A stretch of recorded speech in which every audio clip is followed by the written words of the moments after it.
Israel Hezbollah পাল্টাপাল্টি সংঘাত নতুন মোড় নিতে চলেছে। সম্প্রতি মধ্যপ্রাচ্যের শক্তিশালী দেশ ইরান ঘোষণা দিয়েছে যে ইসরায়েল যদি হিজবুল্লাহর বিরুদ্ধে পূর্ণাঙ্গ যুদ্ধ শুরু করে তাহলে লেবানন ভিত্তিক সশস্ত্র গোষ্ঠী হিজবুল্লাহকে সব দিক থেকে সমর্থন দেবে ইরান।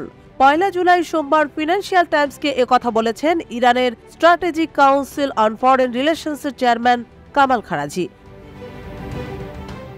ইসরায়েলি বাহিনীর নৃশংসতার জেরে গাজা ভূখণ্ডের পরিস্থিতি এমনিতেই উত্তপ্ত। এর মধ্যে নেতানিয়াহুর পায়ে পাড়া দিয়ে যুদ্ধ বাঁধানোর স্বভাবের কারণে পরিস্থিতি আরও খারাপের দিকে গড়াচ্ছে। কামাল খারাজি বলেছেন, যদি এভাবে উত্তেজনা ছড়ানো হয় তাহলে একটি পূর্ণাঙ্গ যুদ্ধের জন্য হিজবুল্লাহ শক্তিশালী হবে, আর তখন তেহরান প্রতিরোধ অক্ষ লেবানন ভিত্তিক বিদ্রোহী দল হিজবুল্লাহকে সব উপায়ে সমর্থন দেবে। তিনি আরও বলেন, ইসরায়েলের বিরুদ্ধে লেবাননকে সমর্থন করবে লেবাননের সব মানুষ, আরব দেশগুলো এবং অ্যাক্সিস অফ রেজিস্ট্যান্সের সদস্যরা। কামাল খারাজি বলেন, পুরো অঞ্চলে যুদ্ধ ছড়িয়ে পড়তে পারে, যেখানে ইরান সহ এই অঞ্চলের সব দেশের যোগ দেওয়া ছাড়া উপায় থাকবে না। সে পরিস্থিতিতে হিজবুল্লাহকে সব উপায়ে সমর্থন করা আমাদের জন্য বাধ্যতামূলক হয়ে পড়বে। কিন্তু এই যুদ্ধ কারোই স্বার্থ রক্ষা করবে না, না ইরানের না যুক্তরাষ্ট্রের।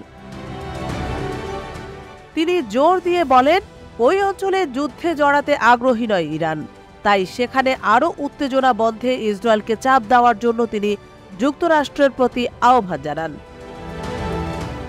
তবে কামাল খারাজি বলেন, ইরানে প্রেসিডেন্ট নির্বাচন হলো পশ্চিমাদের সঙ্গে নতুন সুযোগ সৃষ্টির একটি উপায়।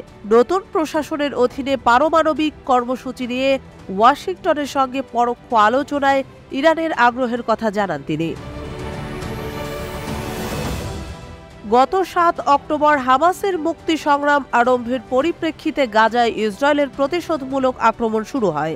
এরপর থেকেই ইরান, মার্কিন যুক্তরাষ্ট্র এবং ইসরায়েলের মধ্যে উত্তেজনা বেড়েই চলেছে।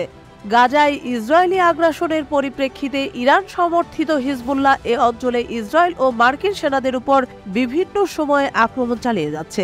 গেল এপ্রিলে ইরানও ইসরায়েলের উপর ক্ষেপণাস্ত্র হামলা চালায়।